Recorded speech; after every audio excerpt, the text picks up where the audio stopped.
Entonces, continuando con el tema que estábamos tratando de las fuentes de la teología, recuerdan que hablábamos de fuentes primarias. En esas fuentes primarias estábamos ubicando la revelación especial, Cristo como evidentemente el máximo revelador, y que ese testimonio de Cristo quedó consignado en la Sagrada Escritura, ¿cierto? El Nuevo Testamento, que es el testimonio apostólico, testimonio inspirado. Después hablamos del tema de la revelación general. Hablamos de la revelación general en cuanto a lo explícito y lo implícito. Recordamos esa parte, ¿cierto? Sí, claro. Y la metodología para, digamos, derivar principios. Y en ese punto simplemente que hay que añadir que cuando entonces se habla de principios, se hablaría de aquellas cosas que son compatibles o incompatibles con esos principios, que hay un ejercicio pues de reflexión para la aplicación de esos principios, que era la ponderar esos principios. Y luego sí, digamos que vamos a entrar ahora a lo que serían esas fuentes secundarias. Ya hemos hablado de la regla de la fe, y este punto es importante porque la regla de la fe quedó consignada en donde, en lo que se llama la tradición inspirada, y esa tradición inspirada es el testimonio apostólico, que son los evangelios, las cartas. Pero también la regla de la fe, digamos que fue siendo aceptada por los creyentes, y así se habla en los padres también de una regla de la fe, que son esas doctrinas fundamentales esenciales que están contenidas en los evangelios y que también son desarrolladas, o sea, son objetos de reflexión. Recuerden el tema de la teología como buscar entender, son objetos de reflexión. Así se van formando o se van tomando, va tomando forma la teología en la historia. Esto sería un poquito de teología histórica, y de nuevo recomendarle la obra del progreso del dogma. Y por aquí, de pronto, para hacerle algo de propaganda, de paso, esta obra es importante en esta parte. ¿Alcanzan a ver ahí? ¿Alcanzan a ver? Sí, señor. Aquí hace un análisis sobre las fuentes primarias de las obras de referencia, el desarrollo de la teología en la historia de la iglesia, y un panorama de la relación entre la escritura y la teología. Esta obra de Cunningham para teología histórica es importante. Y ahí hacerles un llamado también al tema de que, miren, lo que nosotros estamos desarrollando aquí es un resumen, digamos, una píldora de lo que es el estudio de la teología. Hay muchas cosas que por razones de tiempo y es difícil realmente escoger entre todos los temas, y la idea es que ustedes tengan una síntesis, pero el ejercicio es que usted pueda leer esos textos que estamos desarrollando. Hoy vamos entonces a enfocarnos en el tema de los concilios y los primeros documentos de fe que son importantes para la construcción de la teología. Aquí sería importante que usted estudiara, les insisto de nuevo, el tema de los padres. Hay un conjunto de autores que se les denominan los padres apostólicos, que son los que comprenden las obras del siglo I y del siglo II. Por lo general ya estos materiales están compilados. Hay una excelente compilación y comentario que saca una editorial que se llama Ciudad Nueva, que saca a estos padres apostólicos con notas explicativas que son muy buenas, por cuanto a veces no tenemos el acceso a el manejo del lenguaje y terminología propia de algunos de la patrística.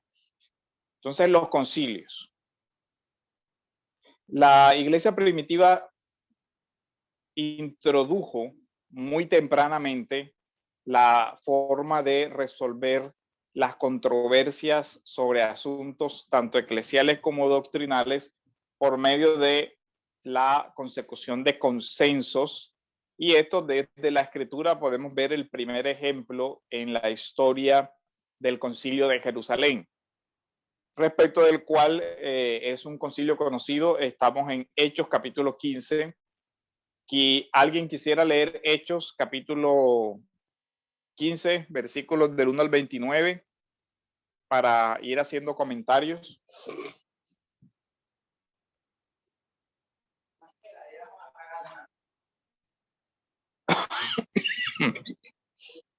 Hechos capítulo 15. ¿Quién lo puede leer?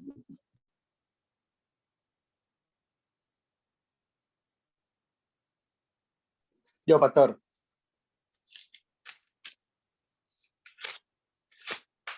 Hechos capítulo 15, dice así. Reina Valera, 1960.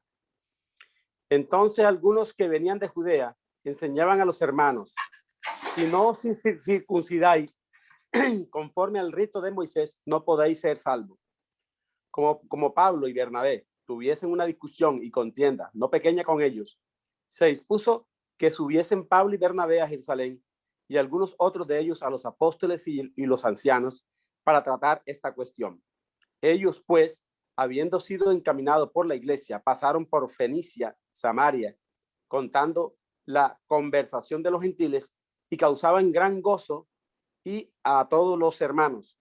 Y llegados a Jerusalén, fueron recibidos por la iglesia, y los apóstoles y los ancianos refirieron todas las cosas que Dios había hecho con ellos. ¿Hasta qué versículo, pastor? Hasta el 29.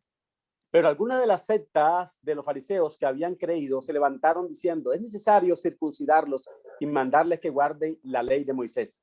Y se reunieron los apóstoles y los ancianos para conocer de este asunto, y después de mucha discusión, Pedro se levantó y les dijo: varones hermanos, vosotros sabéis cómo ya hace algún tiempo que Dios escogió que los gentiles oyesen por mi boca la palabra del evangelio y creyesen. Y Dios, que conoce los corazones, les dio testimonio, dándoles el Espíritu Santo lo mismo que a nosotros.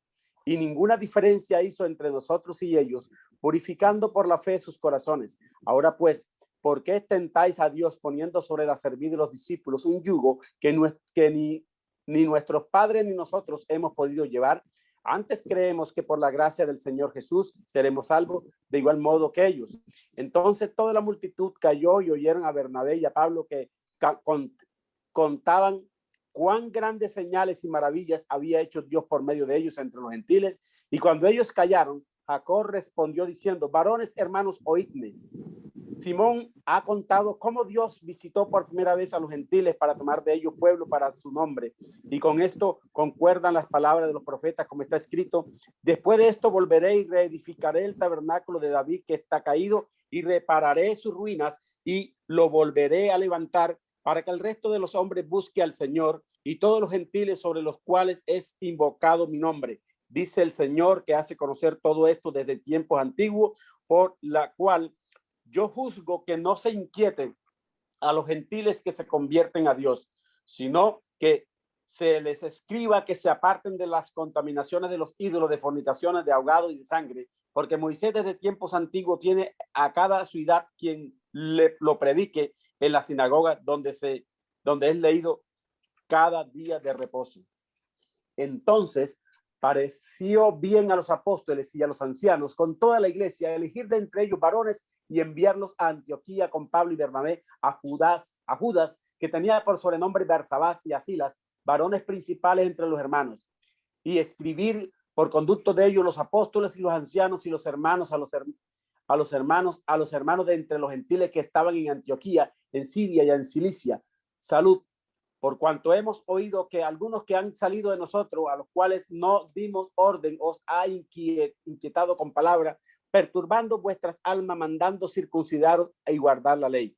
Nos ha parecido bien, habiendo llegado a un acuerdo, elegir varones y enviarlos a vosotros con nuestros amados Bernabé y Pablo, hombres que han expuesto su vida por el nombre de nuestro Señor Jesucristo. Así que enviamos a Judas y a Silas, los cuales también de palabra os harán saber lo mismo, porque ha parecido bien al Espíritu Santo y a nosotros no imponeros ninguna carga para que estas cosas necesarias que os abstengáis de los sacrificios a ídolos de sangre, de ahogado y de fornicación, de los cuales cosas, si os guardéis, bien haréis. Pasadlo bien. Hasta ahí. Ok. Miren, varias observaciones.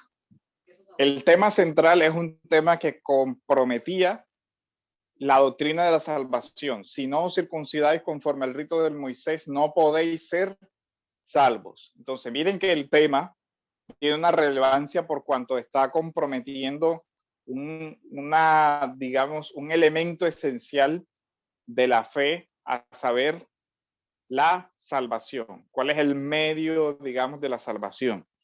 Ahora, se reúnen los apóstoles y los ancianos, es decir, se reúne la iglesia digamos, en los oficiales que la representan en ese momento histórico, apóstoles y ancianos, y muchas otras personas que estaban presenciando el tema. Se habla de una secta de los fariseos. Hasta aquí recordemos que el tema secta no tiene la connotación que nosotros le damos hoy, de desviación y esto, sino que había dentro del momento histórico cultural del pueblo de Israel, se le llamaba secta a esos partidos diferentes que eran los herodianos, los fariseos, los saduceos, los esenios, todo eso, sin que tuviera la connotación negativa de herejía hasta ese momento en la historia. Posteriormente el término fue tomando ese matiz y ese significado, pero no es el que tiene aquí mismo. Sin embargo, los fariseos sí tenían aquí una idea particular sobre la necesidad de la circuncisión como elemento adicional para la salvación. Es decir, la fe más una obra, en este caso, el tema de la circuncisión. Pablo ya también desarrolla este tema en Gálatas y todo lo que implica, ¿verdad? Pero note que aquí la fórmula de resolución, uno, es basado en la escritura, en la obra de Dios, en lo que ellos llaman a visto de la dirección del Espíritu Santo y en el consenso. Todos hemos llegado al acuerdo, hemos acordado. No se habla de la derogación de Moisés, al contrario, se dice Moisés tiene quien lo predique en las sinagogas cada sábado, pero se hacen correcciones y estas correcciones se hacen por escrito de tal manera que la iglesia tiene uno de los primeros consensos sobre un tema doctrinal y ordena que se corrijan estas ideas para evitar perturbar a la iglesia, es decir, para evitar divisiones y para evitar la proliferación de ideas contrarias al evangelio. Pablo también hace esa misma corrección en Gálatas, pero hoy vamos a hablar, ahora aquí vemos cómo esta instrucción apostólica, este concilio de Jerusalén, queda establecido dentro del canon y por lo tanto es un precedente no solamente a nivel histórico, sino que al quedar establecido el testimonio como una decisión corporativa de la iglesia por consenso, pero además en el canon inspirado, evidentemente que ahí hay una gran diferencia entre ese concilio de Jerusalén y cualquier otro concilio posterior. Las diferencias son muchas, pero hay que comenzar en las notas esenciales, no nos vamos a detener en todas, pero en el concilio de Jerusalén tenemos vivos a los apóstoles todavía, entendiendo que los apóstoles eran testigos privilegiados de la enseñanza de Cristo y los hechos de Cristo y por lo tanto tenían una autoridad importante y constitutiva sobre la iglesia que pues el fundamento apostólico será la base de la iglesia. Y en esto quiero que leamos Efesios 4 del 20 al 22 y alguien que busque Apocalipsis 21:14. ¿Lo tienen ahí? ¿Quién lo puede leer? Efesios, ¿qué pasa? 4. Efesios 4 del 20 al 22. Listo. Dice así la palabra. Efesios 4 del 20 al 22. Ya me pasó la baja. El 20 al 22. Dice, mas vosotros, Reina Valera, no habéis aprendido así a Cristo. Si en verdad le habéis oído y habéis sido por él enseñados conforme a la verdad que está en Jesús, en cuanto a la pasada manera de vivir, despojado del viejo hombre que está viciado conforme a los deseos engañosos y renovados en el espíritu de vuestra mente y vestido del nuevo hombre, creado según Dios en la justicia y santidad de la verdad. No, Efesios. Déjame lo busco aquí. Del 20 al 22. Ya va, dame un segundo. No, es donde habla del fundamento apostólico. ¿Verdad que lo copié mal? Donde dice que el Dios ha instituido maestros, apóstoles, 5, evangelistas. Es el 5. Sí, creo que es el 5. Sí. De pronto anoté mal. El 4:11. 4:11. No. Bueno, sí. Vamos a corregir ahí entonces. Sí. Dice, Okay. y él mismo constituyó a unos apóstoles, a otros profetas, a otros evangelistas, a otros pastores y maestros, a fin de perfeccionar a los santos para la obra del ministerio, para la edificación del cuerpo de Cristo, hasta que todos lleguemos a la unidad de la fe y del conocimiento del Hijo de Dios, a un varón perfecto, a la medida de la estatura de plenitud de Cristo. Hasta ahí. Ok. Textos antes ha hablado de los dones. El que descendió es el mismo que subió por encima de todos los cielos, y él mismo, es decir, Cristo mismo constituyó a unos apóstoles, a otros profetas, a otros evangelistas, a otros pastores y maestros. Entonces aquí vemos el tema de un don pastoral, un don o una vocación, un llamado a ser apóstoles, un llamado a ser profetas, pero todos esos tienen un solo fin: perfeccionar ¿a quién? A los santos para la obra del ministerio y la edificación del cuerpo de Cristo.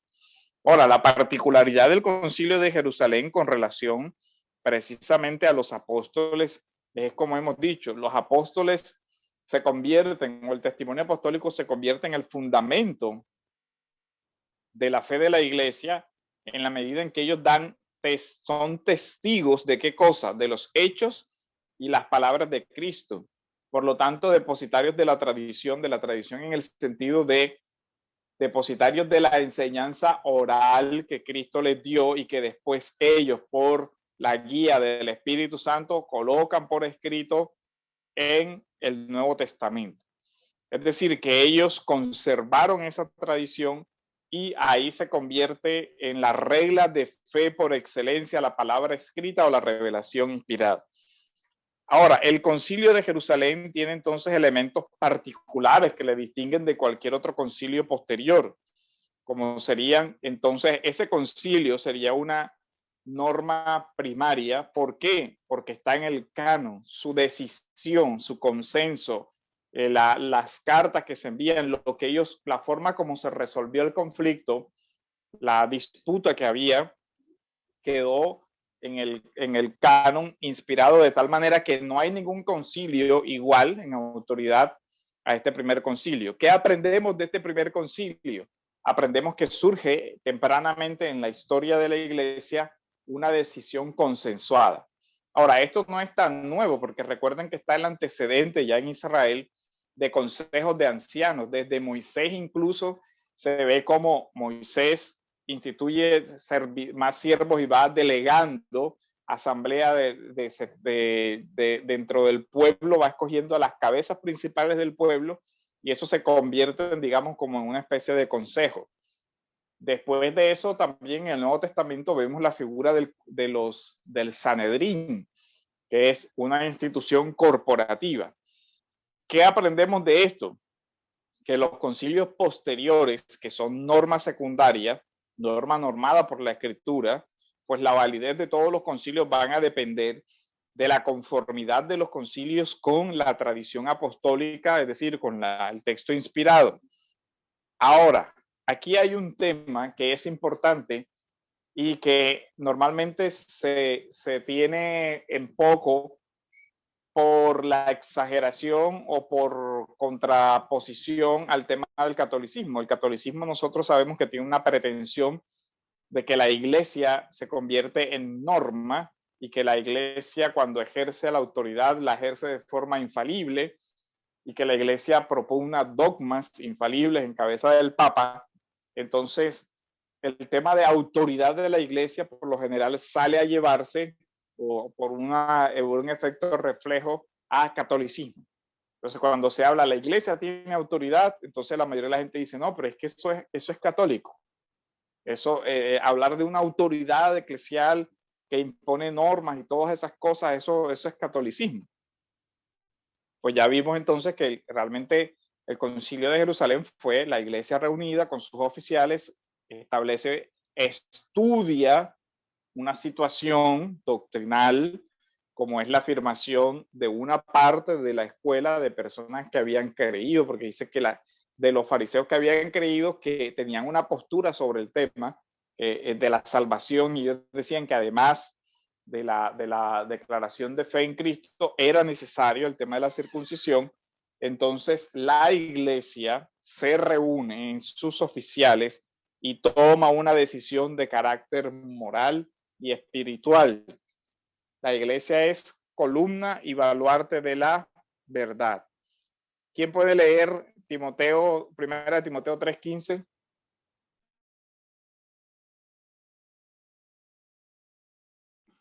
Dice,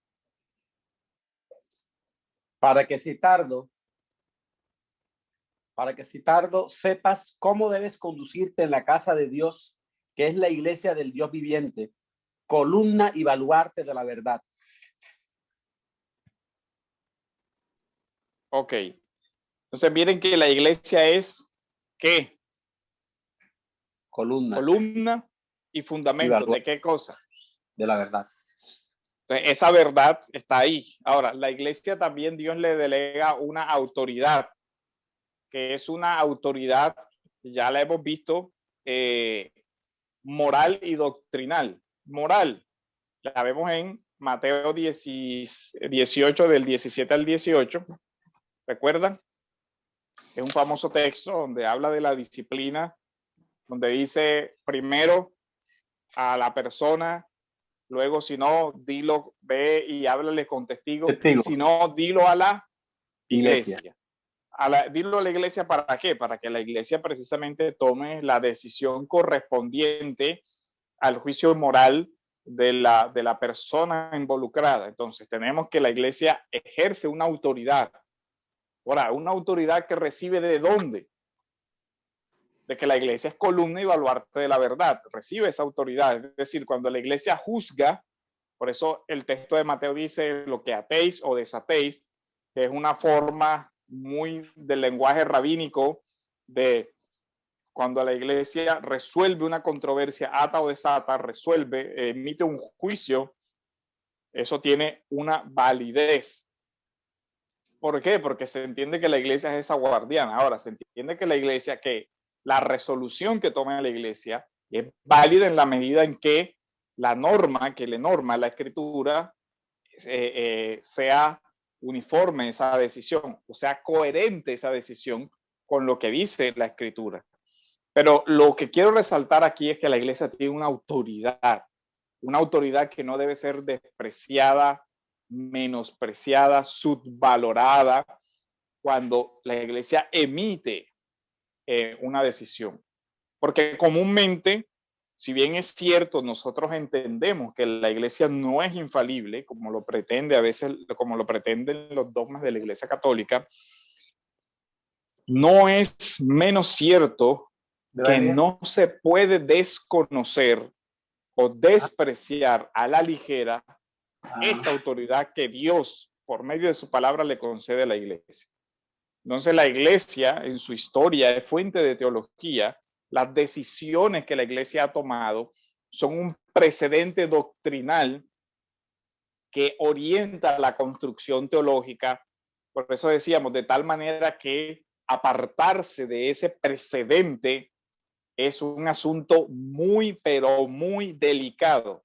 Ahora, no solamente nosotros estamos viviendo en un ambiente donde todos esos precedentes de la iglesia son en su mayoría desconocidos y hay un apartamiento de esos precedentes, pero por ignorancia. Es decir, muchas personas simplemente hacen declaraciones confesionales contrarios a esos precedentes de la iglesia, como son estos concilios, en gran medida porque desconocen estos precedentes importantes y pocos, aún conociéndolos, se apartan de ellos por razones, digamos,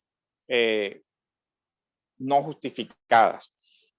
Los antiguos credos entonces conforman esa regla de fe y esos credos fueron desarrollando y configurando la ortodoxia cristiana. Ya en el siglo VI, la iglesia tiene una tradición doctrinal claramente establecida con los concilios.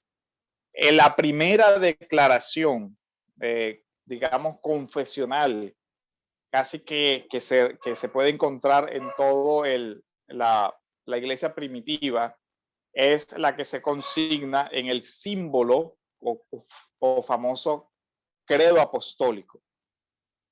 Hasta aquí vemos cómo el símbolo de los apóstoles contiene los temas principales de la doctrina cristiana, como son la redención, y pueden servir como una tabla para identificar principalmente de forma particular lo que ha de creer un creyente. El uso del símbolo, al llamado símbolo de los apóstoles, ya lo hemos notado. Calvino dice sobre este tema en el capítulo que les había mencionado. Me le doy la cita exacta.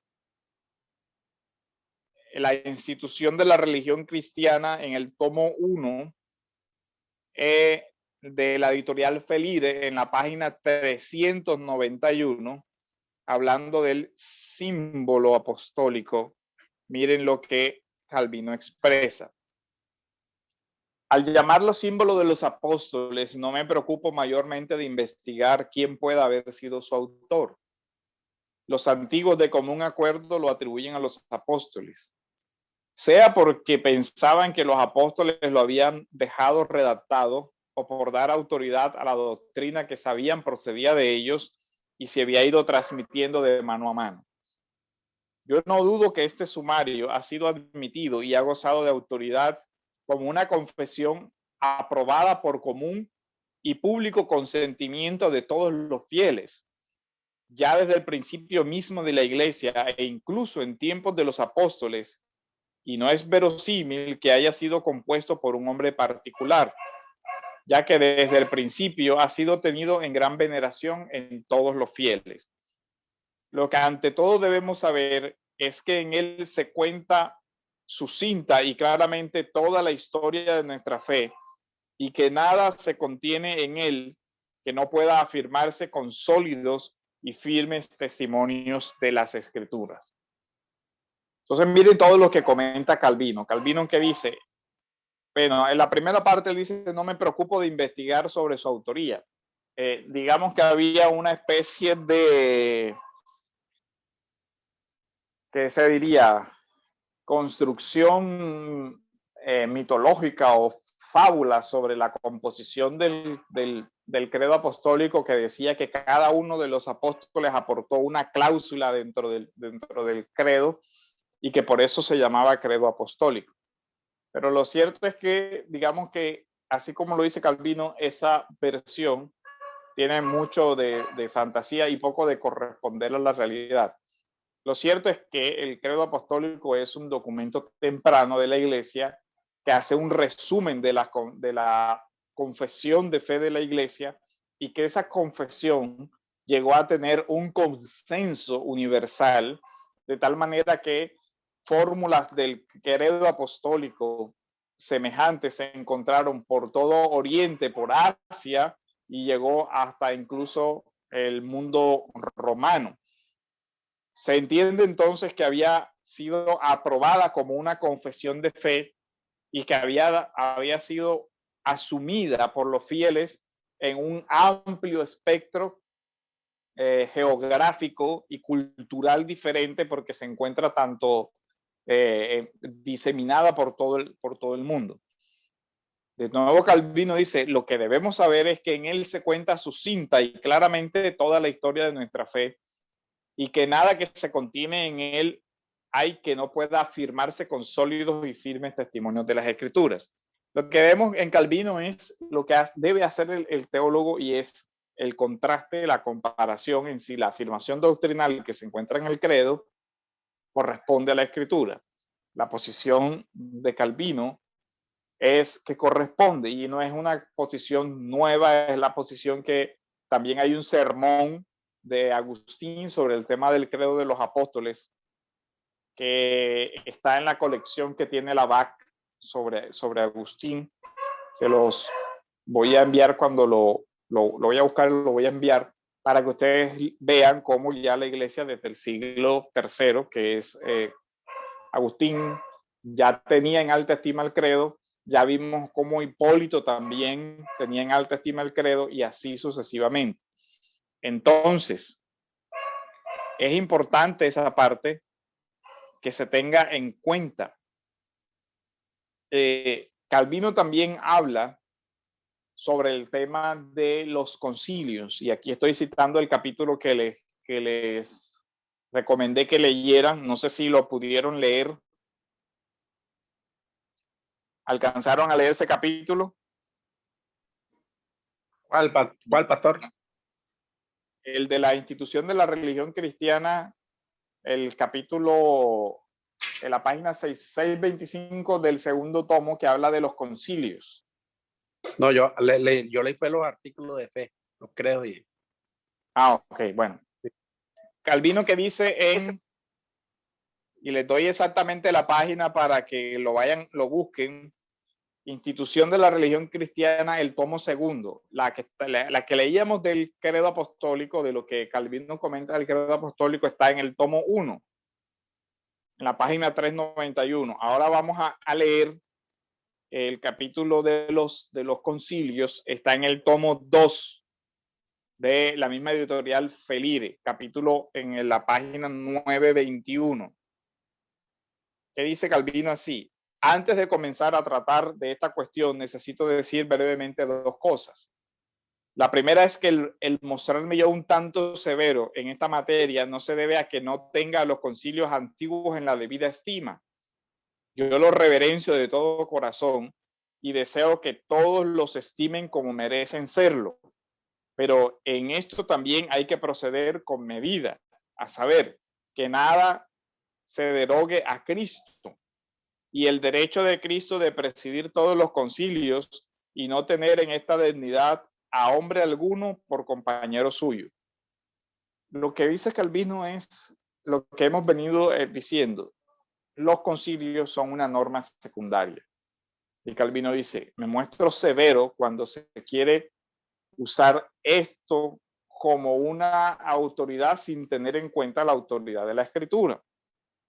Él dice, yo tengo en estima los concilios, los tengo en la debida estima, los reverencio de corazón, y todos deberían estimar estos concilios como merecen serlo, pero siempre y cuando se sujeten a la regla de que nada de ellos deroguen de Cristo. Y en ese mismo capítulo Calvino hace la precisión de los concilios que se aceptan y de los concilios que no se aceptan.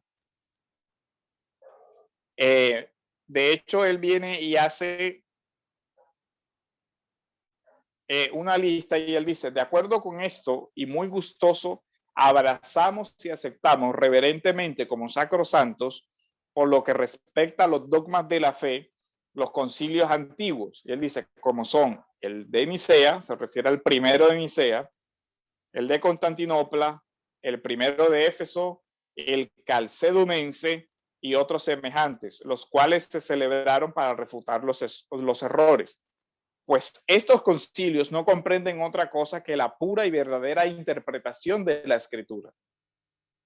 Miren lo que él señala, los concilios contienen una verdadera interpretación de la Escritura, que los santos padres aplicaron con prudencia espiritual para destruir a los enemigos de la religión que entonces habían surgido. Varias anotaciones. La tradición reformada reconoce los concilios y dice, los aceptamos reverentemente como santos, como sacrosantos, por lo que respecta a los dogmas esenciales de la fe.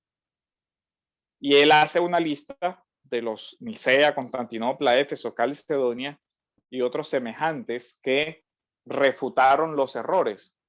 Ya nosotros sabemos Nicea primero, 325, arrianismo o todo eso. Incluso el credo apostólico hace una afirmación de la historicidad de Cristo y hace una afirmación de la resurrección corporal que puede entenderse ya como un rechazo a la idea gnóstica de la división de Cristo como un logos que no tiene carne.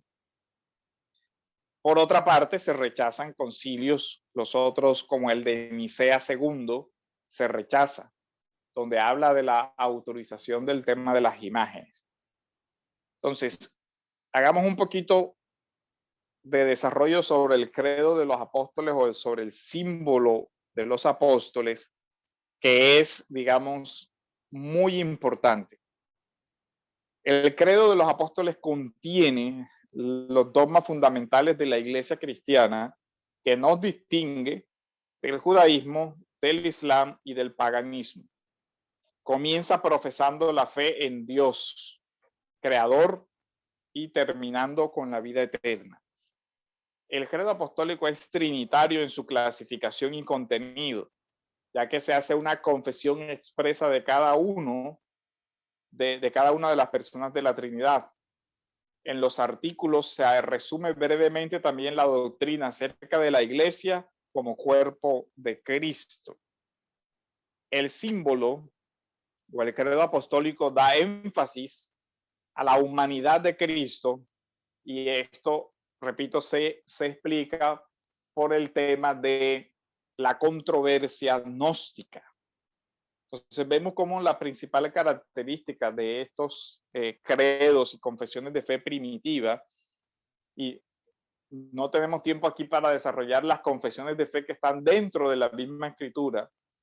De hecho, voy a enviarles también un documento sobre las confesiones como quedan consignadas en el Nuevo Testamento, porque el Nuevo Testamento recoge himnos, por ejemplo, que exaltan la divinidad de Cristo, y recoge confesiones de fe, fragmentos de confesiones de fe primitivas que se clasifican en varias, de un solo miembro, de 2 miembros y de 3 miembros. Es decir, las que confiesan a Cristo, las que confiesan a Cristo y el Espíritu, las que confiesan a Cristo, al Espíritu y al Padre.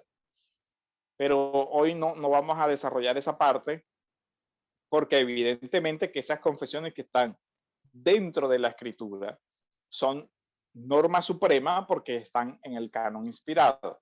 Lo que estamos evaluando es cómo los credos y las confesiones, evidentemente enraizados en las Escrituras y que depende su validez de que sea que tenga coherencia, consistencia, concordancia, y que la interpretación que se hace de esos textos sea adecuada, entonces serían válidos. Los gnósticos creían que Jesús parecía simplemente tener un cuerpo humano, pero que no lo era. Creían que Jesús era un Dios que parecía ser hombre, pero que tampoco lo era, puesto que la Biblia establece claramente que Jesús es totalmente divino y totalmente humano. El símbolo entonces refleja esa clara enseñanza de la Escritura. ¿Qué dice el símbolo o el credo? Creo en Dios Padre Todopoderoso, creador del cielo y de la tierra.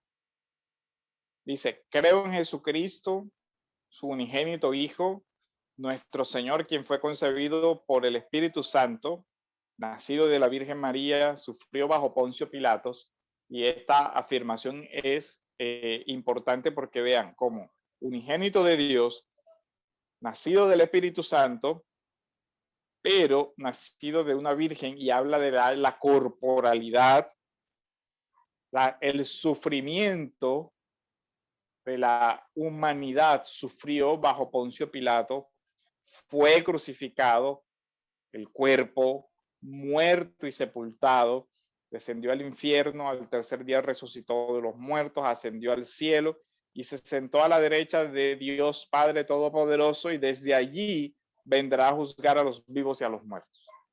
Pues miren cómo se condensa la doctrina esencial de Cristo.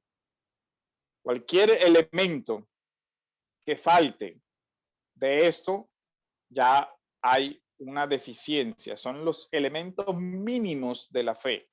¿Qué es lo que todo creyente debe creer sobre Cristo? Que es el unigénito Hijo del Padre, que fue concebido por el Espíritu Santo, que nació de la Virgen María, que sufrió bajo Poncio Pilato, que fue crucificado, que murió, que fue sepultado. Y aquí, por ejemplo, vemos en el tema del gnosticismo la idea de que no, Jesús no fue crucificado, porque solamente una apariencia corporal estuvo ahí, no murió realmente, sino que se transformó en otro espíritu, no sé qué cosa, no estuvo en la tumba, y la resurrección no ocurrió porque realmente no era un cuerpo real, sino una apariencia de cuerpo. Miren que se da la doctrina de la ascensión, la doctrina del juicio venidero, el juzgar a los vivos y a los muertos.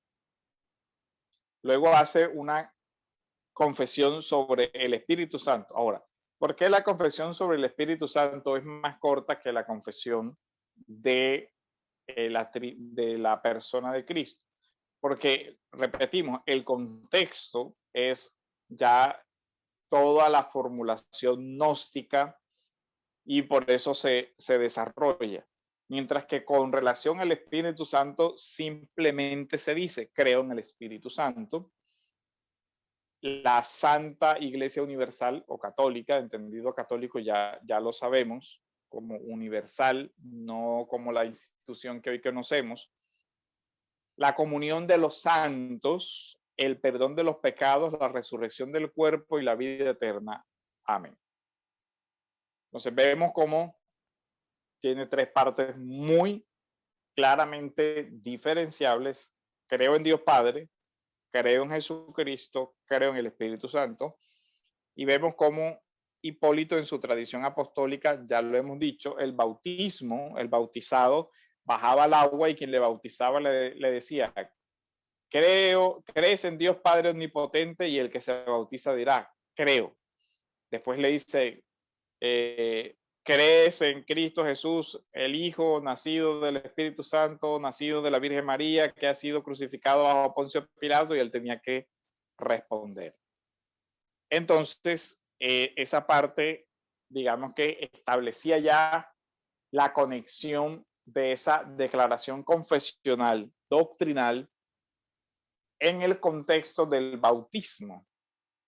Se entiende entonces que quien se va a bautizar debe tener claramente identificados estos dogmas esenciales, estos puntos cardinales de la doctrina cristiana, y prestar asentimiento, es decir, comprenderlos hasta donde pueden ser comprendidos, y declarar públicamente que cree en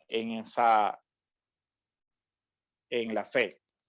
Ahora, viene en el tiempo el credo de Nicea en el 325, y ese credo tuvo un desarrollo en el 381 en Constantinopla, de tal manera que se habla de que el credo es niceno-constantinopolitano.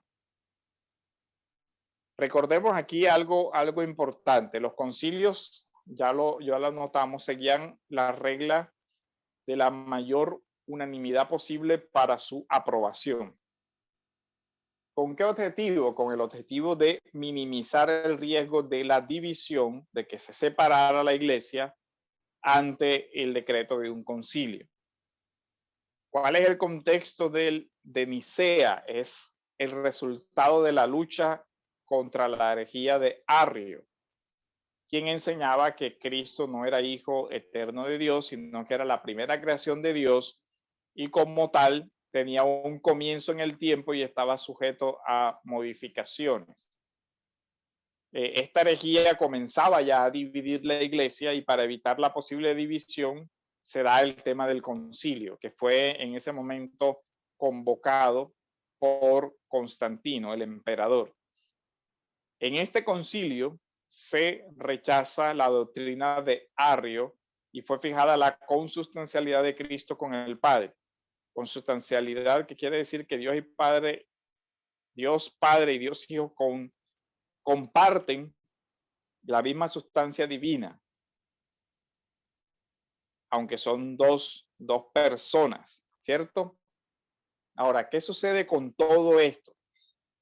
Aquí hay, digamos, el aporte de grandes teólogos, discusiones amplias. No se ha logrado determinar cuántos fueron los patriarcas que asistieron al concilio. Atanasio dice que 318, algunos dicen que no fueron 318, que fueron 300, otros que fueron 200, en fin.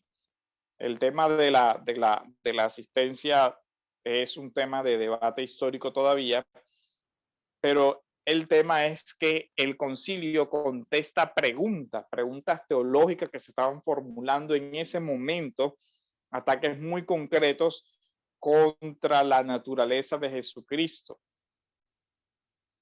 Todavía no había una formulación o algún ataque muy directo sobre el tema de la naturaleza del Espíritu Santo tampoco. Pero ya después de esto sí fue convocado otro concilio en el 381, que es el de Constantinopla, donde se ve que el símbolo desarrolla un poco más, incluso desarrolla utilizando una confesión anterior, porque Nicea primero prohíbe cualquier tipo de desarrollo o que se cambie o se modifique, pero había una confesión que ellos usaron de base.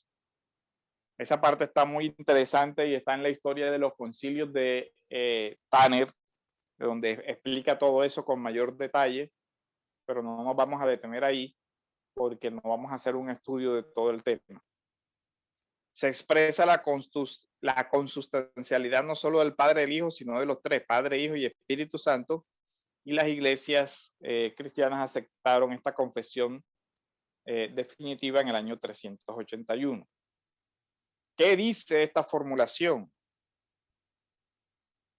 Creemos en un solo Dios, Padre Todopoderoso, Creador del cielo y de la tierra, de todo lo visible e invisible.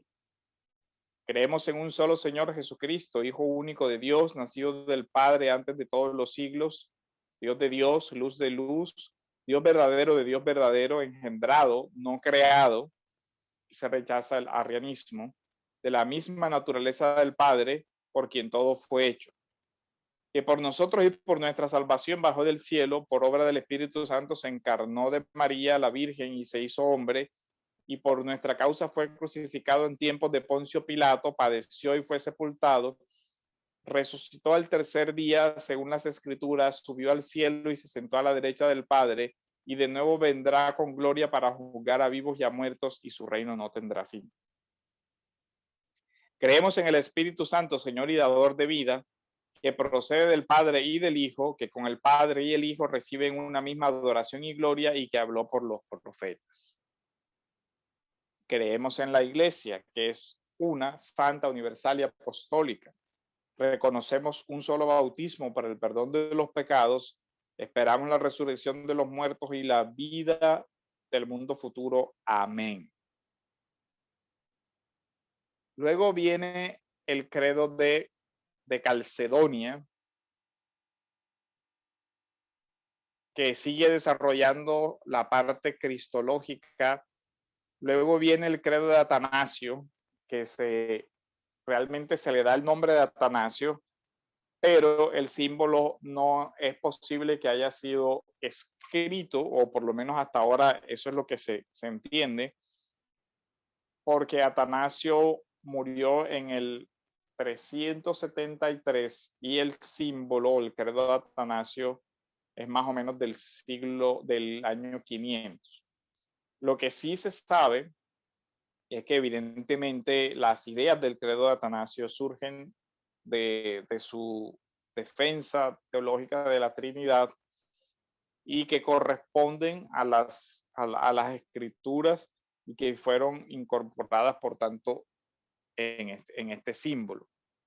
El credo se origina en la Iglesia de Occidente y probablemente en el norte de África o en la Galia.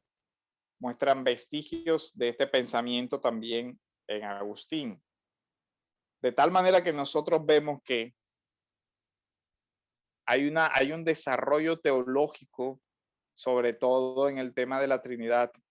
En el documento que yo les voy a enviar está también el credo, no lo vamos a leer, pero nosotros vemos cómo la iglesia desde el principio tuvo que luchar contra ideas, no solamente contra la filosofía y contra todas otras cosas, y para eso asumió varias vías, tanto de defensa como de ataque, sino que también la iglesia tuvo que enfrentar herejías, y esas herejías las enfrentaron primero asumiendo un debate sobre los puntos que eran controversiales. Y en esos temas aparece los concilios como una forma de debatir las ideas y llegar a un consenso. De tal manera que nosotros debemos entender algo. Los credos, las confesiones, tanto las primitivas como las actuales me refiero incluso a las de la Reforma, son de mínimos, en el sentido de que son consensos de lo esencial, de lo que es, digamos, sustancial. Pero muchas veces las afirmaciones son bastante generales, pero son lo mínimo que se considera que corresponde a la ortodoxia. Salirse de ahí es salirse de la ortodoxia. Pero los credos no desarrollan toda la extensión de los temas, ni se ocupan de los detalles mínimos de todos los temas, porque establecen precisamente como ese lineamiento esencial, la esencia. Ya los detalles van siendo desarrollados poco a poco. Pero la confesionalidad de la iglesia permite expresar de manera concisa y por lo tanto los elementos esenciales que forman las bases de la unidad. La iglesia antigua utilizó esta importante herramienta para precisar su contenido doctrinal y así hacer un tamizaje de aquellas enseñanzas que no correspondían a la verdad.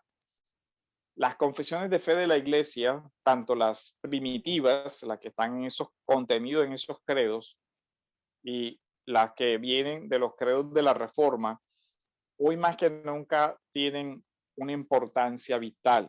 ¿Por qué? Porque hoy, ante una cantidad de denominaciones y en general de movimientos, la mayoría de estos movimientos tienen la declaración: hay una sola autoridad que es la Biblia. Pero las confesiones de fe antigua contienen declaraciones esenciales de la Biblia, pero también proveen cierta base de unidad para los cristianos y permite cierta diversidad al reconocer los mínimos esenciales que permiten la unidad y que los desarrollos particulares puedan respetarse. Estos credos se constituyen para todo creyente en elementos para defenderse de las muchas sectas que lo rodean. Comienza entonces a resumir y tener gran utilidad la función de las confesiones de fe, que podemos resumirlas así. En los símbolos se declara brevemente la doctrina de toda la Escritura Santa, el Antiguo y el Nuevo Testamento, sin añadir elementos extrabíblicos.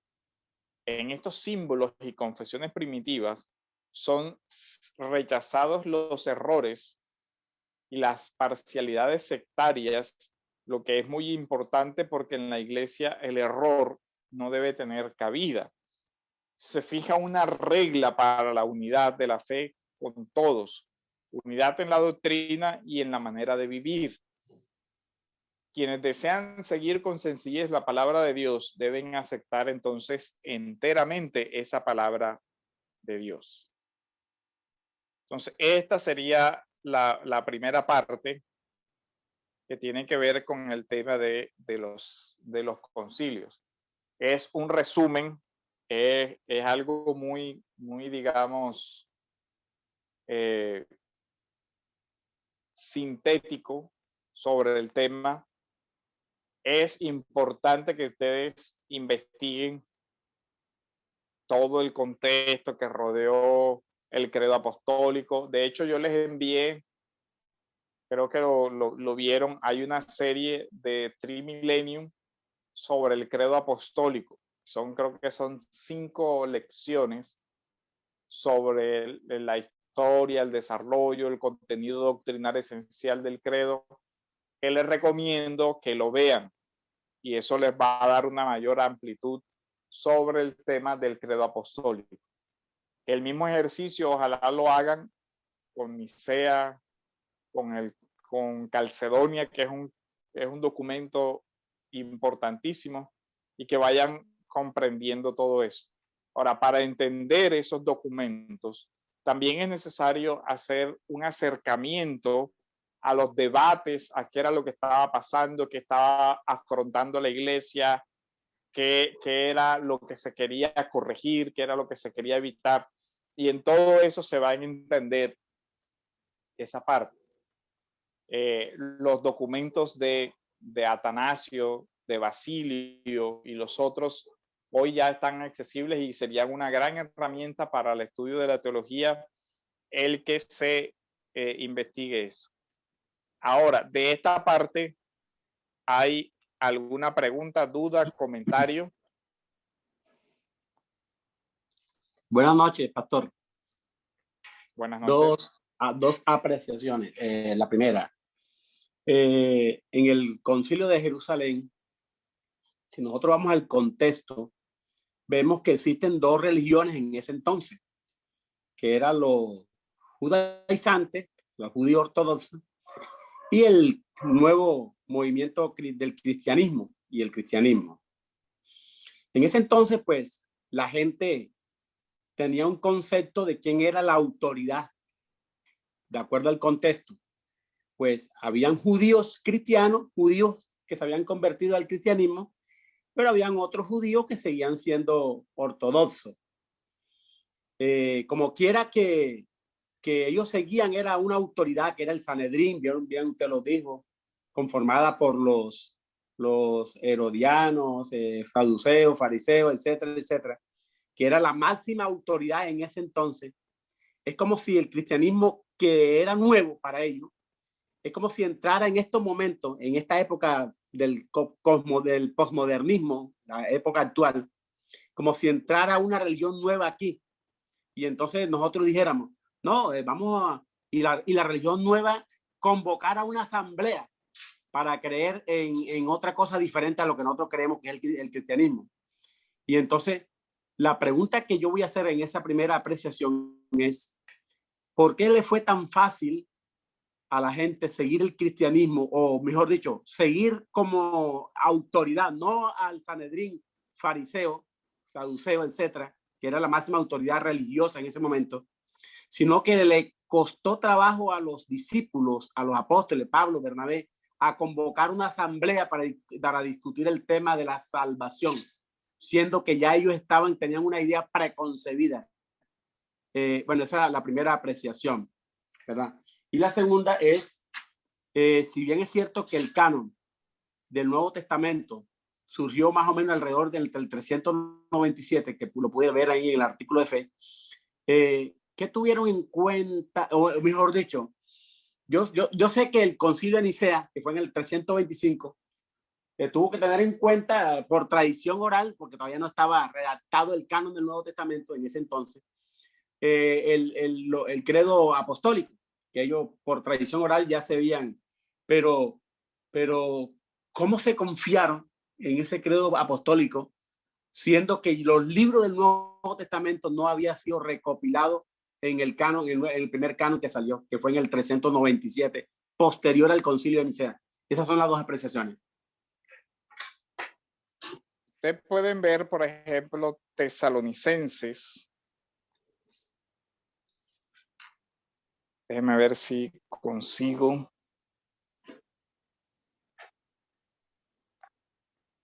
Tesalonicenses, que es una carta que se sitúa más o menos en el año 50, lo cual quiere decir que sería anterior a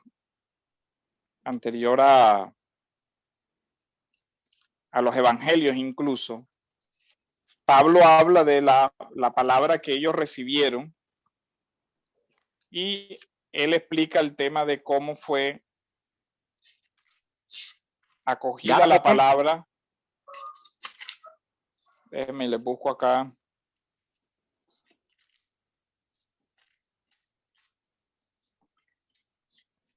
En Tesalonicenses se menciona mucho que él había predicado el evangelio, es decir, antes de la carta,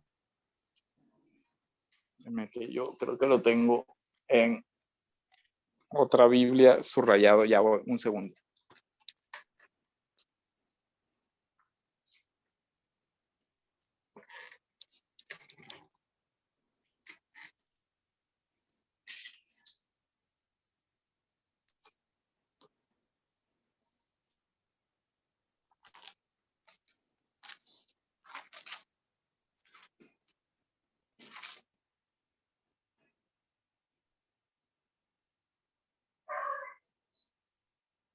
En la segunda carta de Tesalonicenses, en el capítulo 2,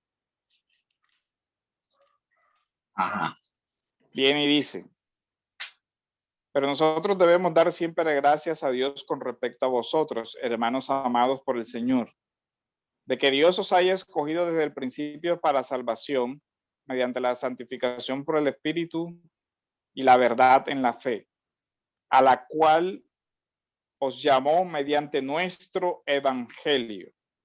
Entonces, note algo. Tesalonicenses habla del evangelio en una época en que ninguno de los evangelios estaba escrito todavía. Pero el evangelio incluso habla del evangelio que él les predicó. Los llamó mediante nuestro evangelio. Después dice: así que, hermanos, estad firmes y retened la doctrina que habéis aprendido, sea por palabra o por carta nuestra. Pero miren lo interesante. Retened la doctrina que ha sido enseñada. Esa doctrina que había sido enseñada ya había sido transmitida vía predicación oral por Pablo antes de la escritura de las cartas. Si las escrituras son del año 50, la predicación tuvo que ser anterior, varios años antes. Entonces nosotros tenemos que la configuración doctrinal del cristianismo se dio desde los primeros tiempos. Las cartas presuponen, aquí Pablo presupone, y ya en primera también, en la primera carta, vamos a seguir en ahí mismo, en Tesalonicenses 2, capítulo 3, versículo 6 dice: pero os ordenamos, hermanos, en el nombre de nuestro Señor Jesucristo, que os apartéis de todo hermano que ande desordenadamente y no según la enseñanza que recibisteis de nosotros. Que ya, miren que Pablo en su carta se refiere a una enseñanza que ellos ya habían recibido. Entonces, en el año 40 la iglesia tenía una consolidación doctrinal lo suficientemente clara incluso antes de la configuración de los evangelios. Ya Pablo predicaba el evangelio. ¿Cuál evangelio? El mismo que después fue consignado por escrito por los apóstoles. Miren, en Primera de Tesalonicenses, capítulo 2, versículo 13, dice lo siguiente: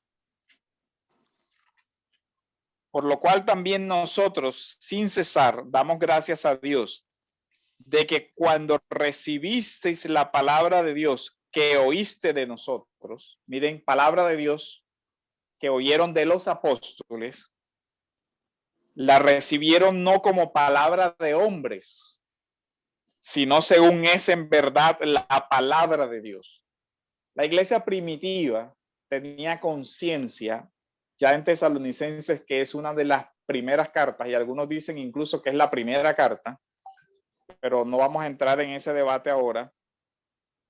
Ya la iglesia, ya Pablo decía, ustedes entienden que la predicación apostólica es la predicación de la palabra de Dios.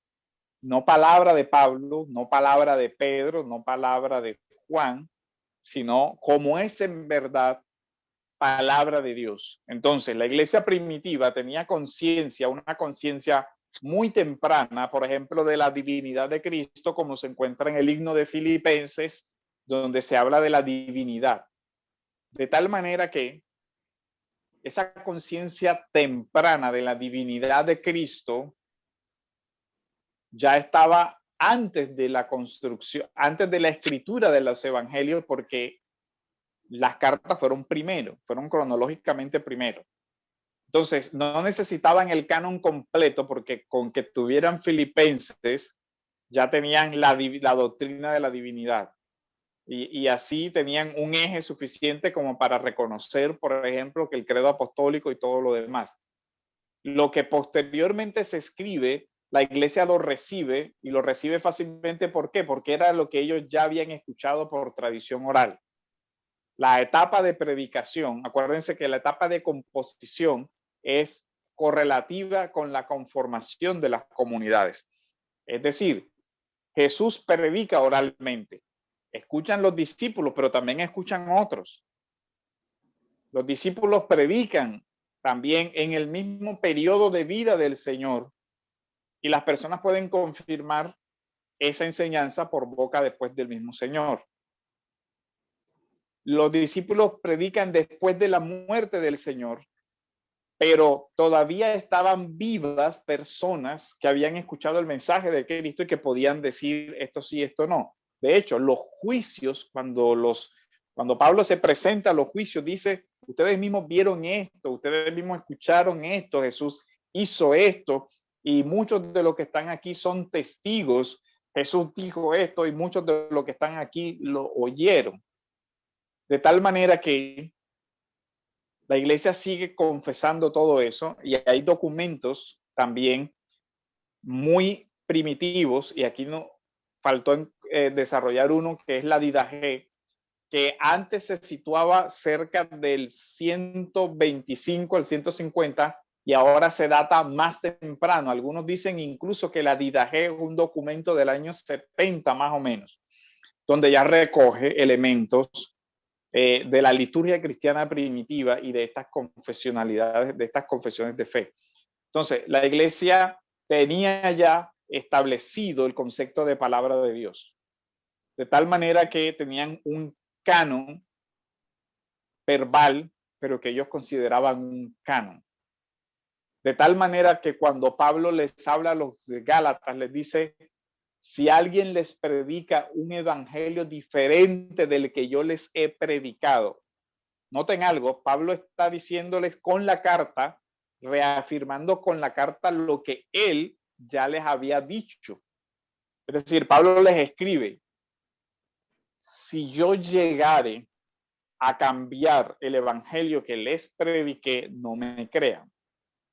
Si yo llegare a anunciar un evangelio diferente que el que ya les prediqué la primera vez que fui, a mí mismo no me acepten ese mensaje. Dice, y ese mensaje es tan inmutable que si se les aparece un ángel, estoy seguro que el mensaje que yo les prediqué no puede ser modificado. ¿Por qué? Porque es el evangelio de Dios.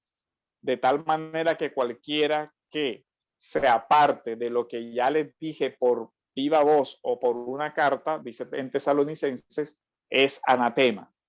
O sea, miren que ya la regla de fe estaba fijada por tradición oral.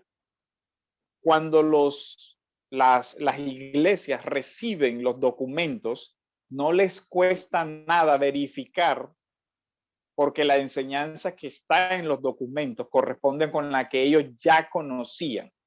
Es decir, las iglesias no conocieron el mensaje, no conocieron la doctrina por el texto escrito. De hecho, reciben el texto escrito porque ya conocían el mensaje de viva voz. Y a eso apela tanto Pablo como los otros. Lo que nosotros les enseñamos, no se aparten de lo que recibieron, no se aparten de la tradición. Dice, yo mismo recibí lo que les enseñé, lo que les transmití, dicen Corintios. Entonces, no era necesaria la lista oficial del canon de las verdades, porque ya esas verdades de alguna forma para ellos eran canónicas, eran palabra de Dios. Les voy a poner un ejemplo de este fenómeno en el Antiguo Testamento y es cuando Dios habla en el monte, el pueblo contesta a Moisés, todo lo que el Señor ha dicho, eso haremos. El pueblo entendió que era palabra de Dios. Había un mediador que era Moisés, pero era palabra de Dios. De tal manera que hay una conciencia canónica en los mismos textos y esa conciencia canónica se puede rastrear a etapas anteriores del texto escrito.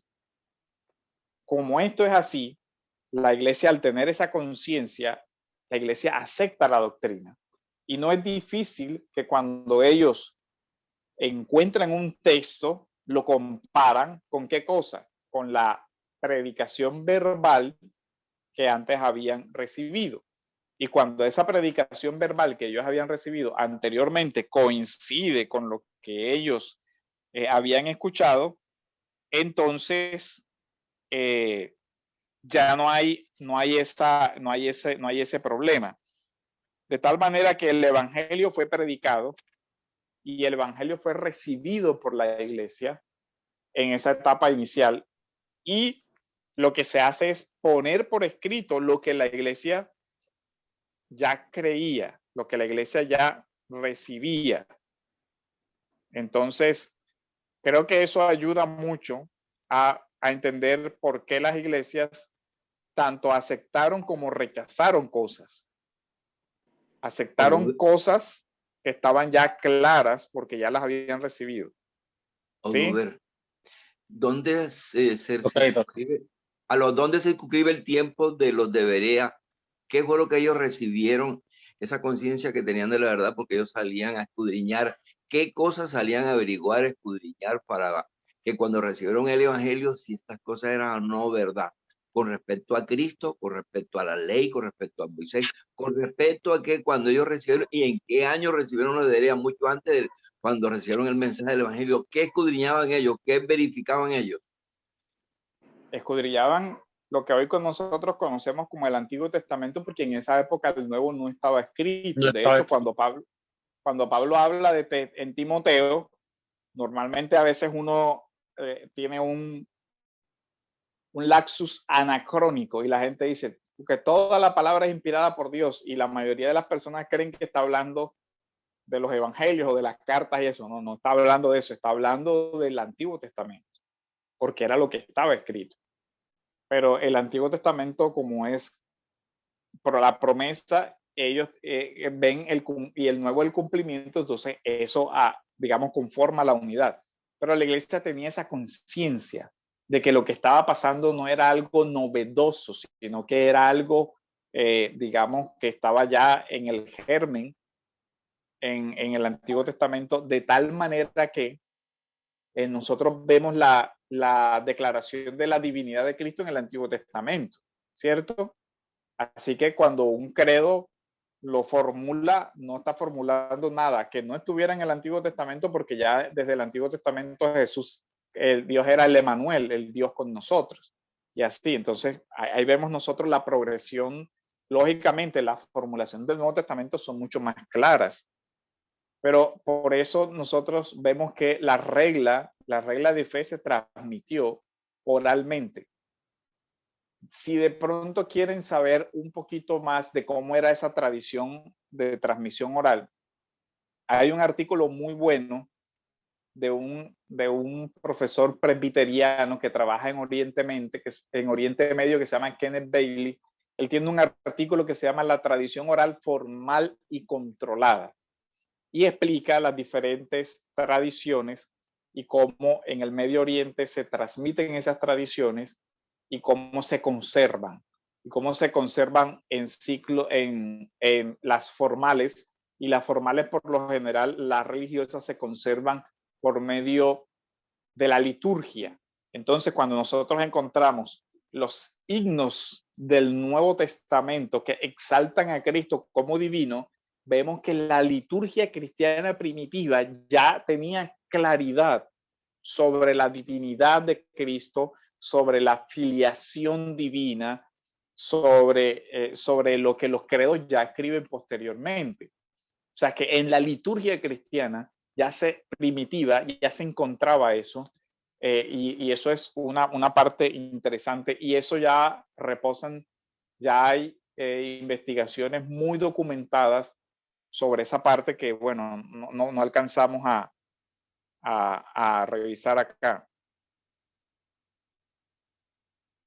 ¿Alguna otra pregunta, duda, comentarios?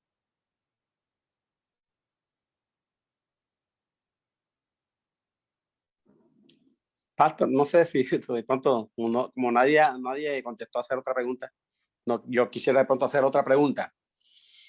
Esta pregunta, si cada texto fue inspirado por Dios en el contexto de una real historia redentora, ¿en qué medida podemos hacer una exégesis adecuada si no consideramos el sensus plenium del texto como ya incorporado desde el comienzo? Es decir, ¿por qué la exégesis podía hacerse de la reflexión teológica aislada desde un comienzo si es parte de su significado? No sé si me hice entender. Miren, algo que tienen que, digamos, entender. Cada documento tiene una cierta independencia teológica, pero a su vez tiene un sustrato. El ejemplo de Tesalonicenses que le acabo de colocar. Ajá. Tesalonicenses tiene un mensaje particular porque va dirigido a una comunidad particular, pero esa comunidad particular ya tiene un horizonte de comprensión previo sobre el que Pablo trabaja. Es decir, ya él sabe lo que antes les enseñó, y al saber lo que ya ellos saben previamente, él puede desarrollar un significado posterior, pero desde lo que en el texto se llama la precomprensión. Eso no está en el texto y no es necesario que esté en el texto, porque los lectores tienen el mismo horizonte que tiene el escritor. Digamos que hay un mismo horizonte. La dificultad está para nosotros, que no tenemos el mismo horizonte sociológico, cultural, lingüístico del autor y del receptor. Pero hay algo, y es, el significado va creciendo a la medida en que la revelación también se va desarrollando. Nosotros podemos ver una riqueza de significado mucho mayor que la que pueden ver los receptores originales de Tesalonicenses, porque nosotros podemos ya después ver desde las relaciones intratextuales que se forman y que van enriqueciendo el sentido. Lástima que por aquí, déjenme ver dónde lo... Es que hay una gráfica que les puede servir para ilustrar el tema, pero no sé dónde tengo el libro.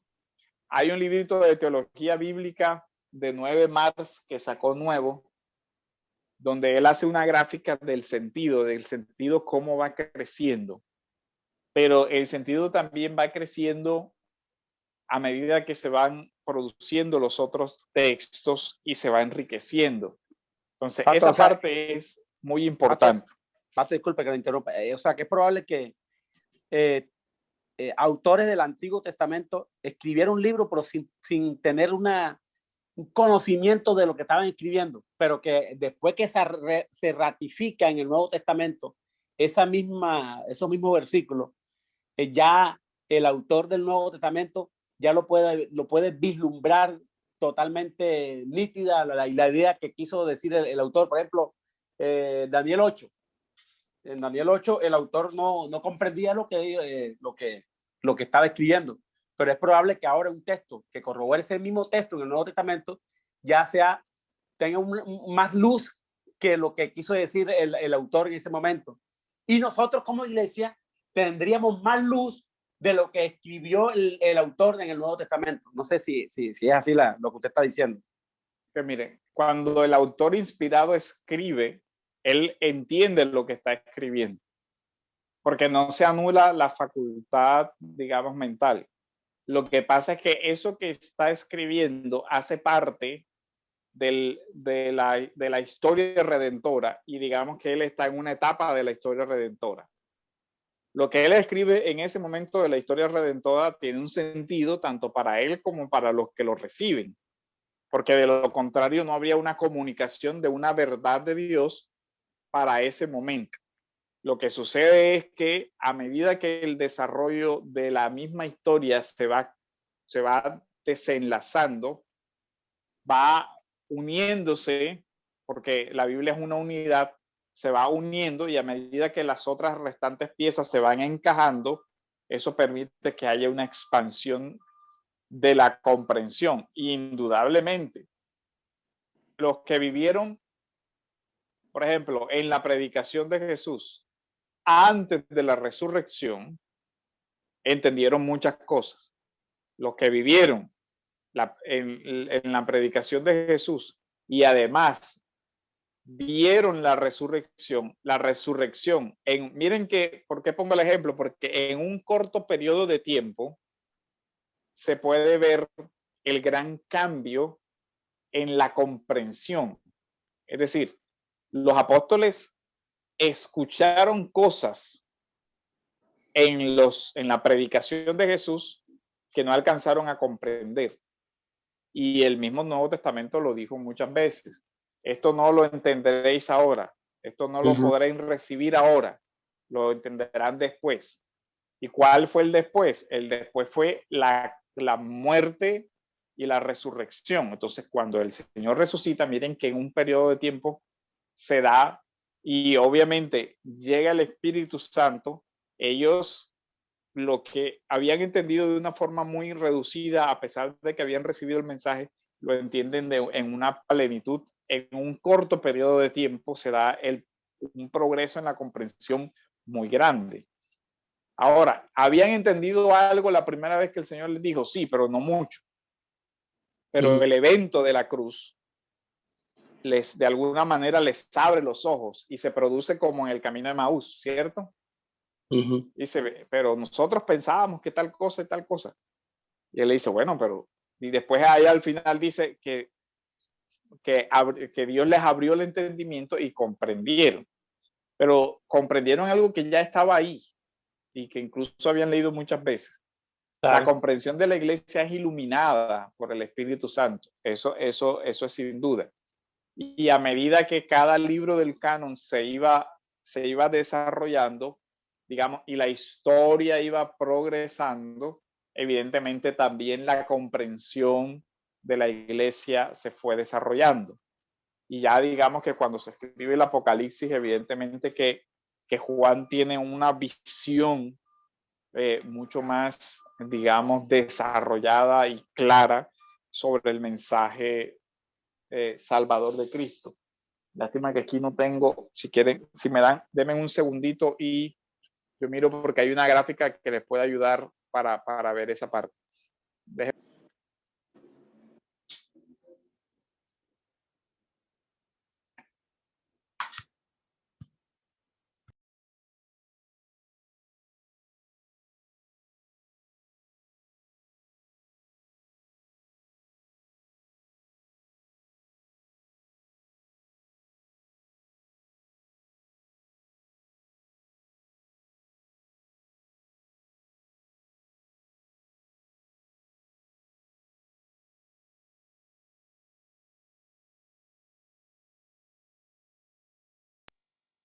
Aló. Telepato. Déjenme, les busco. Este gráfico es bien interesante.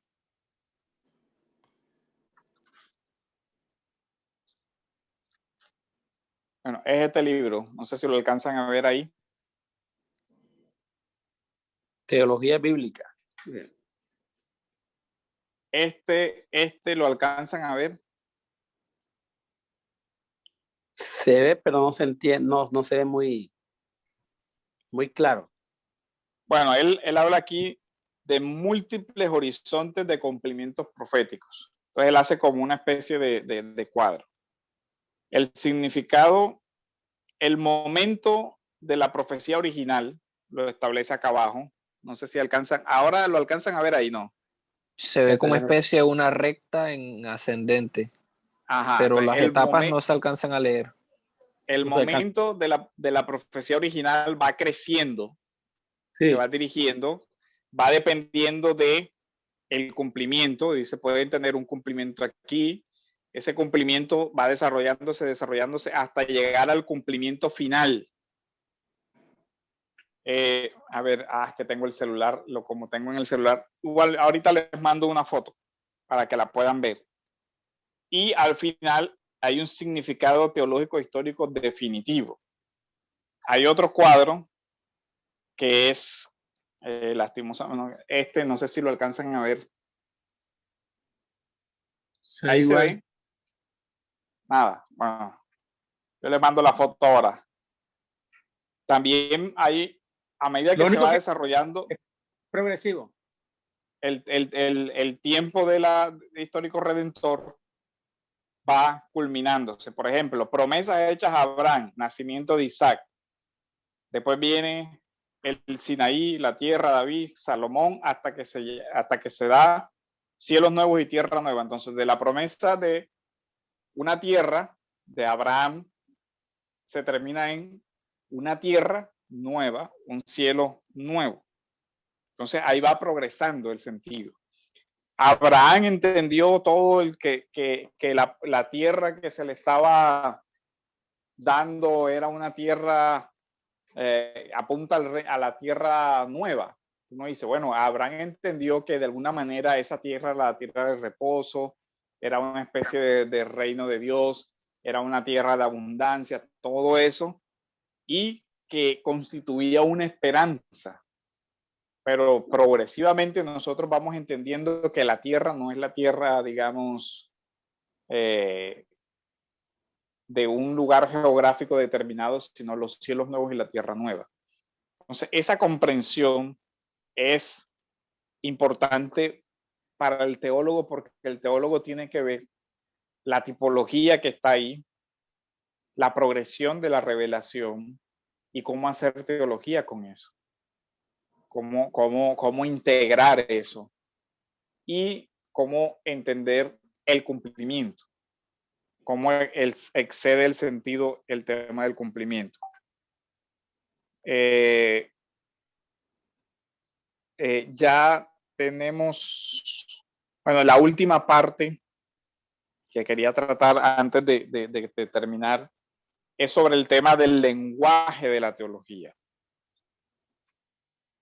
La teología habla sobre aquel ser que es el totalmente otro, o sea, el totalmente distinto, un ser que no tiene ninguna, digamos, no es igual a su creación, en todo excede la creación, en todo es excelso.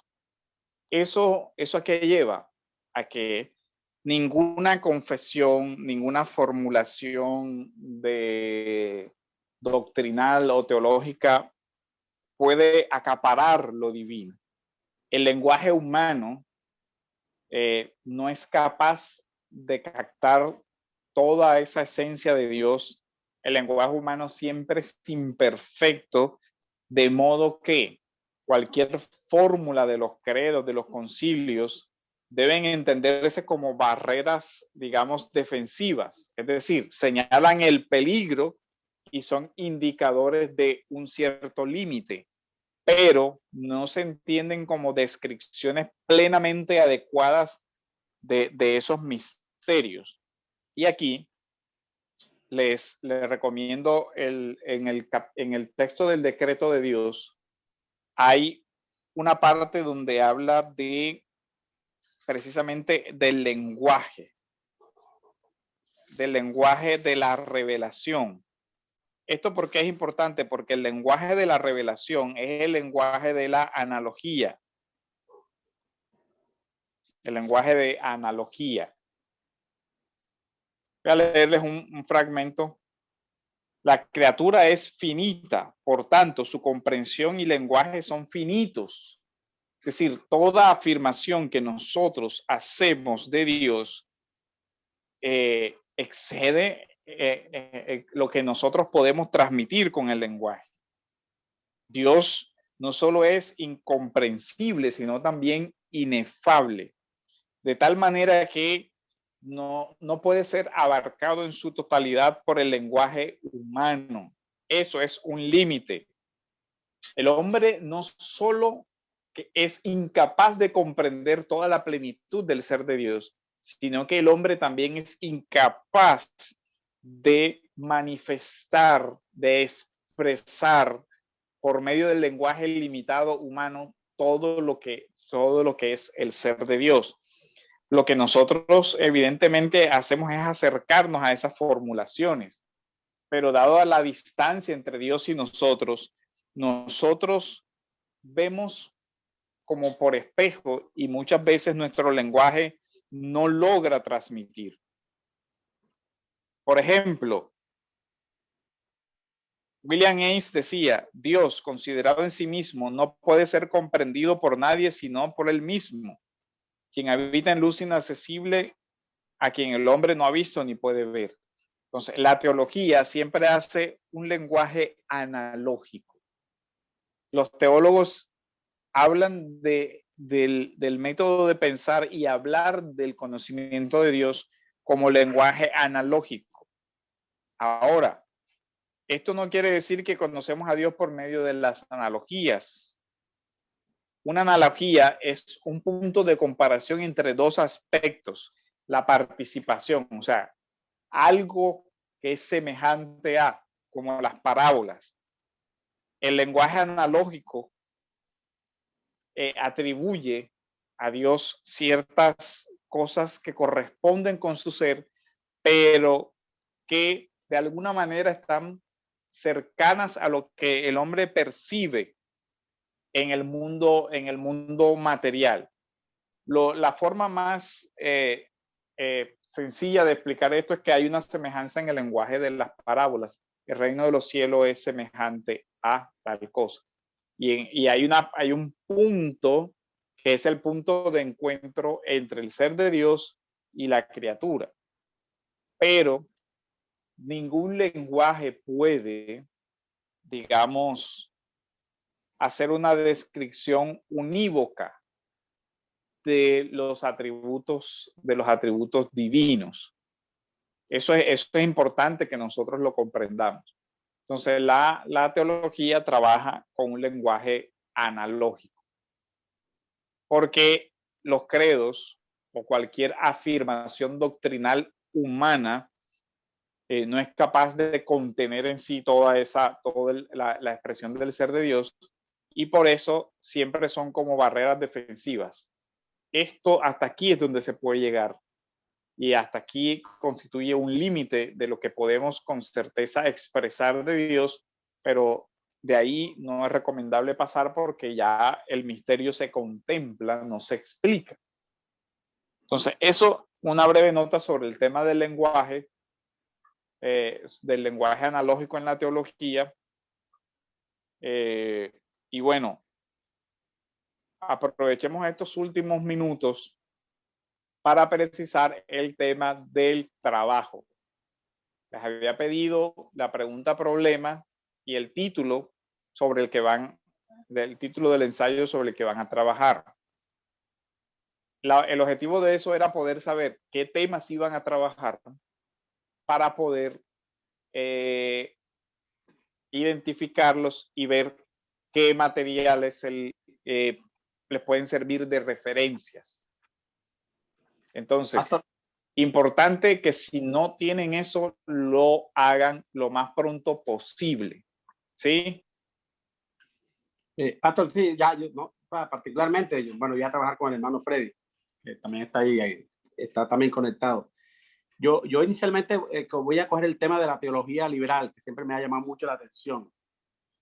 Entonces, para ver qué libro usted me sugiere, la premisa que vamos a partir es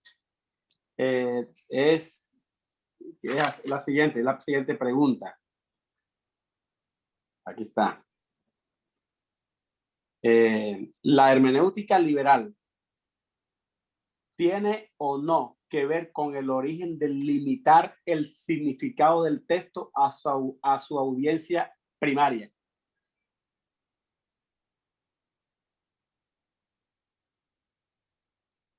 Para ver qué me dice usted, qué libro me puede servir ahí. Yo me detengo ya un poquito ya del material, pero quisiera verlo ya de algunos pensadores que dicen sobre ese tema. O sea, la tesis que tú estás formulando, ¿cuál es? Porque acuérdense que la pregunta problema es, digamos, lo que yo pretendo resolver, pero yo tengo que tener una tesis para responder esa pregunta. Sí, sí, claro. La hermenéutica liberal ¿tiene o no que ver con el origen de limitar el significado del texto a su audiencia primaria? Porque la respuesta es no. Sí, pero, ajá, ¿cuál es la tesis que formulas? La hermenéutica es no, porque la hermenéutica liberal no origina a que se interprete un texto a la luz de ese contexto. Porque la pregunta limitar es un verbo, que es limitar. Tiene que ver con su origen de limitar el significado del texto a su audiencia primaria. La respuesta es no. Porque es que la hermenéutica liberal toma esa premisa interpretativa y la transversa. Ya, porque en el periodo de la escolástica, muchos teólogos cristianos acudían a teólogos judíos para interpretar el Antiguo Testamento. Y la premisa que utilizan los teólogos judíos para interpretar el Antiguo Testamento era que se debía interpretar a la luz de su audiencia original. Por lo tanto, la hermenéutica liberal no es la fuente, no es el que originó esa premisa de limitar, no fue el que limitó la interpretación de un texto a la audiencia original, sino que lo copió de los teólogos judíos. No sé si me hago entender, pastor.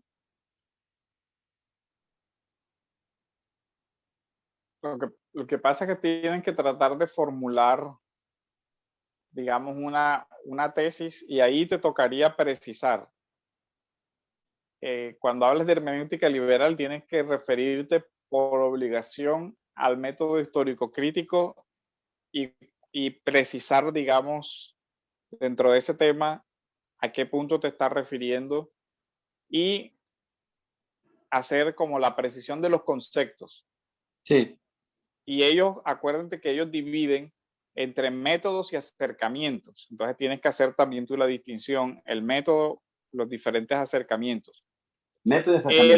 El método, además, tiene ciertos presupuestos, digamos, de índole epistemológico o filosófico, como le quieras llamar, que son los que son problemáticos.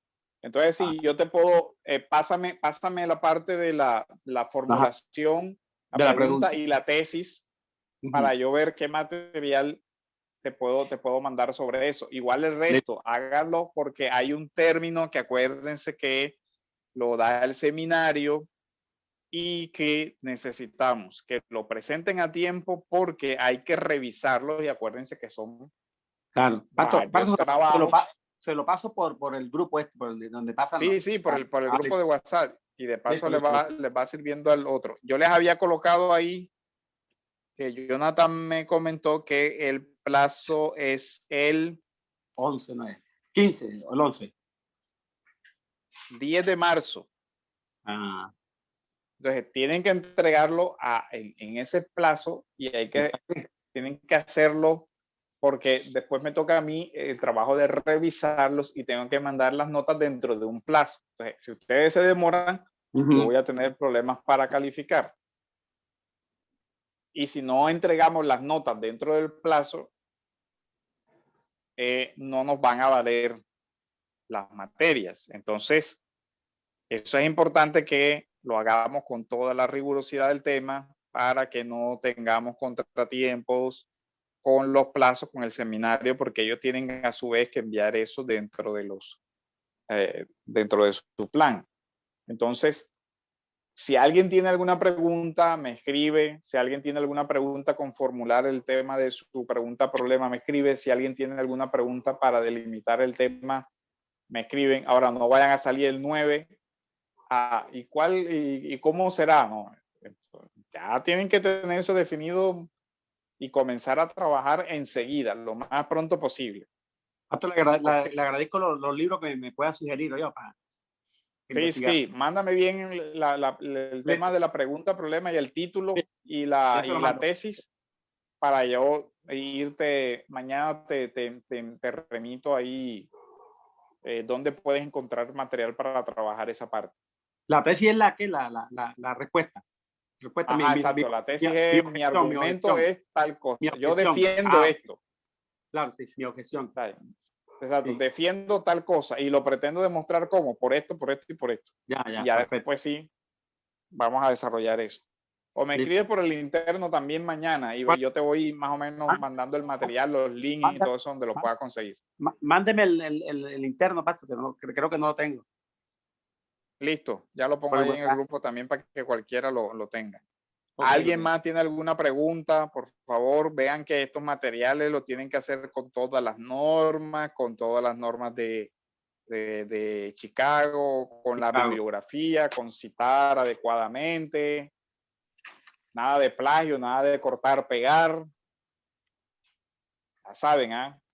Pastor, una pregunta, la extensión del ensayo en páginas. Creo que son depende si es maestría o si es licenciatura. Tiene sus páginas.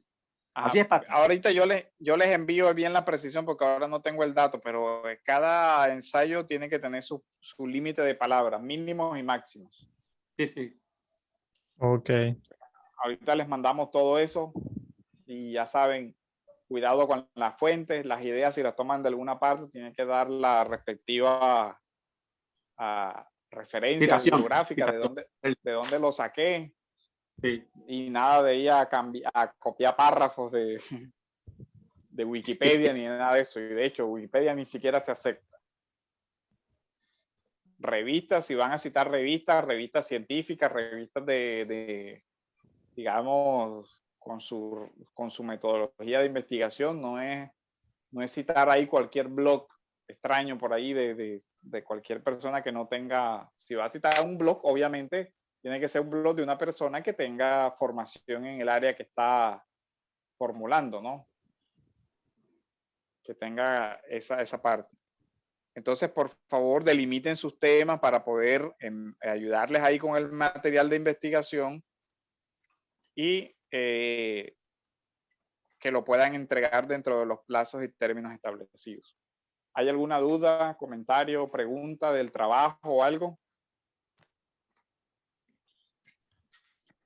Pastor, yo tengo un título tentativo aquí para mi ensayo, la teología natural y la apologética contemporánea. Y la pregunta sería, ¿es posible hacer una defensa de la fe a la luz de la revelación general?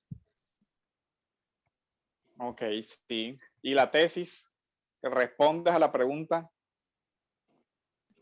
Pues eso está en construcción todavía. Claro, tienes que decir sí o no y por qué, ¿no? No, desde luego que sí. Sí, pero en el tema del acercamiento que quiero hacer, aún estoy como pensándolo. Listo. Entonces, vaya mandando eso y de pronto yo les puedo ir ayudando. Mira, este enfoque te puede servir, o por aquí también. La estructura podría ser primero responder a esto, luego sí formular tal cosa. Entonces, vaya mandando esas cosas para poder ayudarles ahí en ese tema.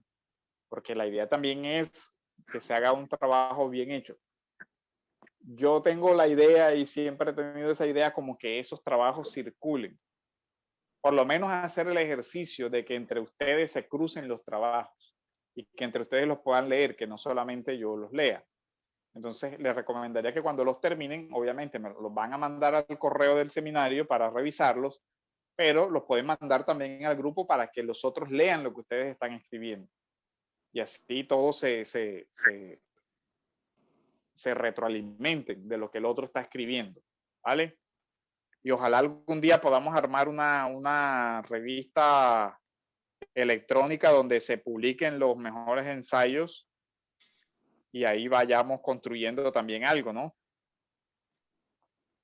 Un número digital, así sea en PDF, que se saque el trabajo, el título bien. Por eso la idea es que se ejerciten y hagamos una investigación documentada muy seria.